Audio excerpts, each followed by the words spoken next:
Mayor of Memphis, Paul Young. Mayor Young, if we can just start with some clarity. I've talked to a lot of mayors across the country. I've talked to Mario Bowser of Washington, D.C. We've spoken with Mayor Johnson. I'm wondering, all the mayors say the same thing. They say, look, we want the federal resources from the federal government, and that the federal government has cut the budgets. Do you want the National Guard in your city? No, we definitely want a partnership with the federal government on providing the resources that we need. We have seen significant reduction in crime over the last 2 years, and we want to keep that trend going. And we feel like those resources that can be invested in things like the prevention and intervention and the groups that we have out on the streets that are working with these individuals and changing the course of their lives. That's one way. And also investing with our law enforcement partners. That's the way to really change the course of crime in our communities. But we understand that a decision has been made that the federal government and the governor want to send the National Guard, and our goal is to make sure that we have an opportunity to work with them and align what their activities look like when they come into this community. Mr. Mayor, help me understand, because I'm a little bit confused. How long has the Republican governor of the state of Tennessee been the governor? I think Governor Lee has been in office for about 7 years. Next year will be his last 7 years. Yeah. 7 years. And he's just noticing now that Memphis has a crime problem. So much so, under his watch, he did nothing about it. I'm really helping me understand how, before you get to federal resources, as a former statewide official, lieutenant governor of my state, I know that if there was a particular area that had to deal with crime, and certainly there were parts of Maryland that did, the first call for help was not from the federal government. It was working with the city, working with the county, working with the municipalities to create solutions in our state. And if it was beyond our capacity, sir, then maybe we would call for federal help. But so I don't understand what's different. It wouldn't have anything to do with the fact that Memphis is a largely black municipality, would it? Yeah. So Memphis is the largest majority black city in the nation. It's something that I wear as a badge of honor, and I think it's something that we should be proud of. I will say that Governor Lee, certainly he can speak for himself, but I will say that they have been partners with the city on a number of initiatives they've supported with Tennessee Highway Patrol, helping us on our interstates, and they provide significant funding in the form of violent crime intervention funds that help with some of those intervention and prevention strategies that I talked about.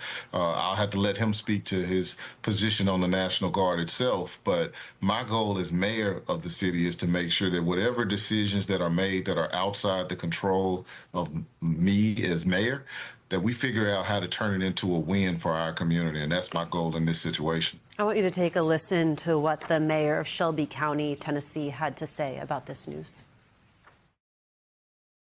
To have individuals with military fatigue, semi-automatic weapons, and armored vehicles patrolling our streets is way too far. It's anti-democratic and it's anti-American. The way you can take away democratic liberties is to make sure that people don't have a way to protest. And the way you do that is to patrol the city with military personnel. The other way is you stifle the military in such a way that the military begins to comply even when the orders are unlawful. Mayor Young, do you share those concerns? Well, I think there are many in the community that are concerned, and they're scared. They want to know how things are going to look in our city if and when this takes place. And so my goal as mayor is to make sure that we continue the dialogues with the governor and with the federal government to make sure that we have a clear understanding of where they're going to be patrolling, what are they going to be wearing, what times will they be assigned for the work. Those are all dialogues that we're looking forward to having over the next week or two as we get deeper into this discussion. Mayor, I guess I'm just wondering, what in Washington, D.C., where, you know, the chairman and I, we live in D.C. I'm in New York right now with Ms. Menendez here. But in Washington, D.C., the National Guard is picking up trash. They are literally, ANC commissioners have sent out emails asking for suggestions from the citizens of the district about what beautification projects the National Guard can participate in. So what exactly can the Guard do for you in Memphis, Tennessee? Like, you got a trash problem? I thought some of the things that you have been working on in terms of working with the violence interrupters, talking to the gangs, those kind of things are things that I'm familiar with, that you have been engaged on, that have worked to bring some of to try to get your arms around the issue of crime in your city. What is the National Guard going to do for you? And I'm asking in this way because I hear you saying it's your understanding they're coming, but what they gonna do when they get there? Well, I mean, we're still working to figure that out, but I certainly have a list of things that I think they could help with. We do have issues with blight in our community, and if there's a way for them to help support our team on that front, we have a deficit of about 300 to 500 officers that we need. And while they won't be serving in a law enforcement capacity, there may be things that they can do on major events and help coordinate traffic and things like that when we have big crowds, as we get into football season with the University of Memphis or Grizzlies game. So I think that as we have conversations, we can certainly find ways to use their support to back up the efforts of our Memphis Police Department and our Shelby County Sheriff's Department. CNN Breaking News. And as Chris was just saying it seems so because we do have breaking news. President Trump, in an interview with Fox News just now, and I believe the interview is still happening, said the following: "I think with a high degree of certainty, we have him." Let's get straight back to Nick Watt in Utah on the ground. He was headed to go to this press conference. So, Nick, we now hear this from President Trump. Right. So let's take that for what it is. We have not heard any more information here yet on the ground to confirm or add any more detail yet to what the president has just said. But listen, as I said earlier, as we were just hearing, yesterday during the day, there were increments. Last night, all of that new information was released. Those enhanced, we were told, photographs showing that suspect, showing that distinctive clothing, showing him running off the roof. So perhaps that has helped in some way. Listen, the governor here in Utah did say they could not do their job without the public's help. There were huge appeals for the public's help. There was a $100,000 reward.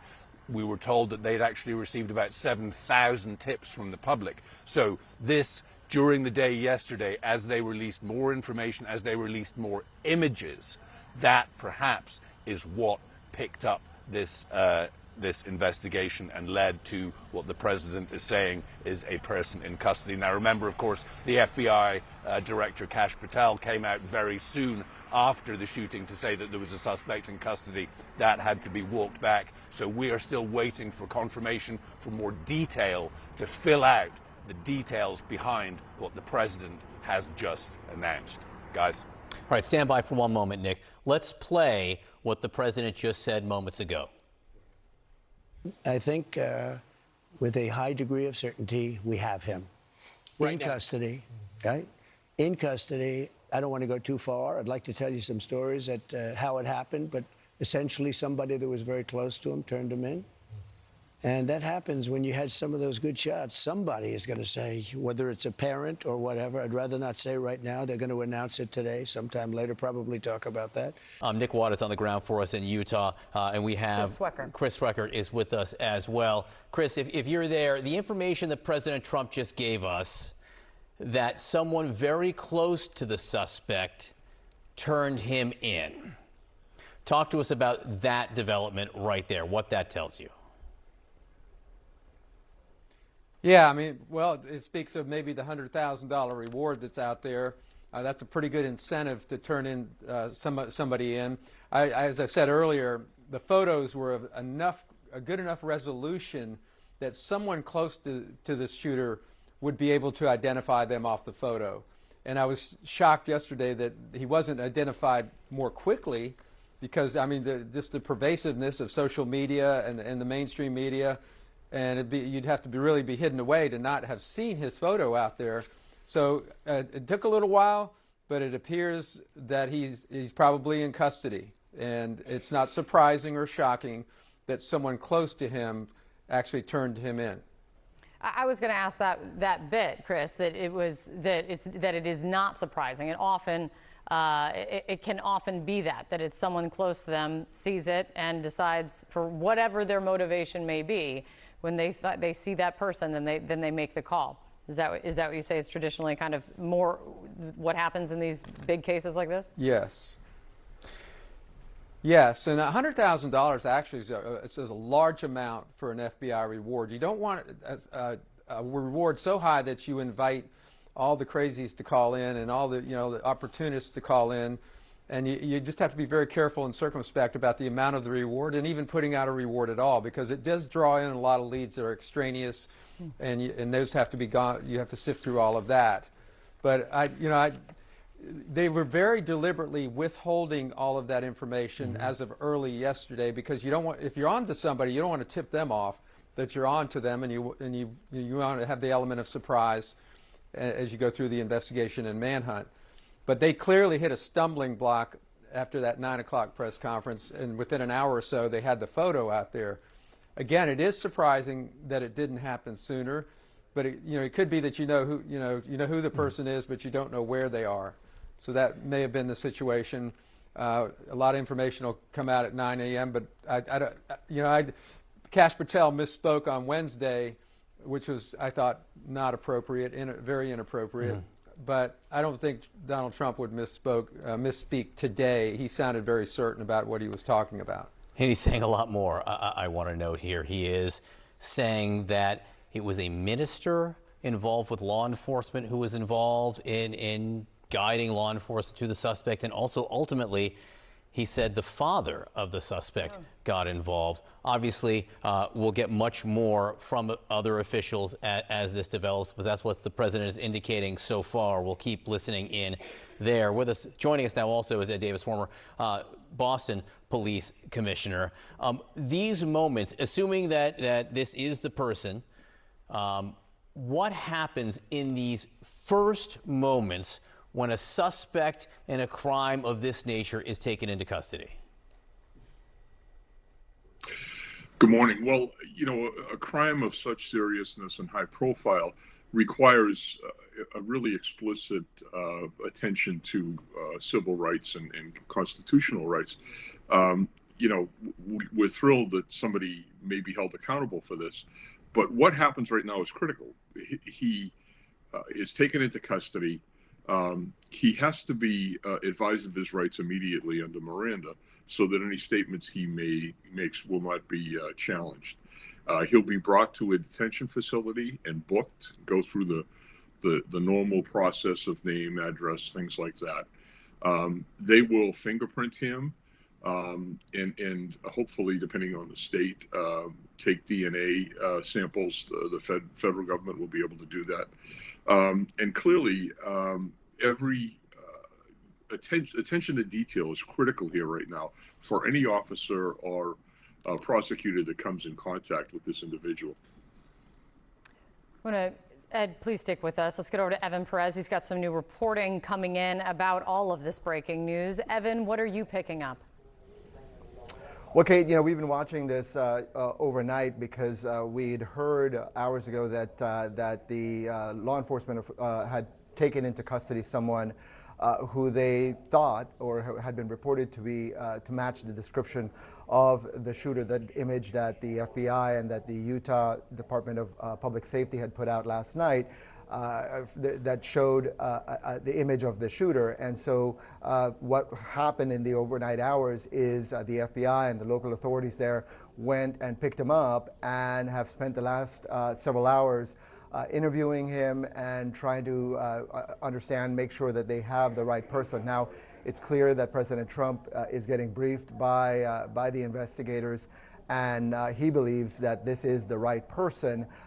We've just been told that they had some pretty good information that this person could be the shooter, that this person matched the description of that person of interest that was circulated yesterday by law enforcement authorities.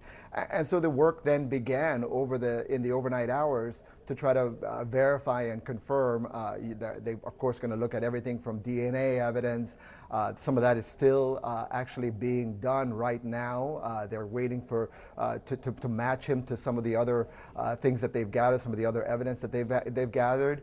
But it appears, at least from what President Trump is now saying, that they have certainly gotten more comfortable that they believe they have the right person. Now, the caution here is that we've been here before. The FBI director wrongly tweeted that they had person arrested, the shooter arrested. He suggested that the shooter had been arrested, only to retract that. And so we're all being cautious here. Certainly we were all, once we heard this, wanted to make quadruple sure before we even told anybody about it, because of the very nature of this investigation. Obviously, it's a lot of pressure on these investigators to get the right person, but that work is still being done. The evidence is still being analyzed, and they're trying to make sure that they have the right person, and that work is still being done by those investigators in Utah.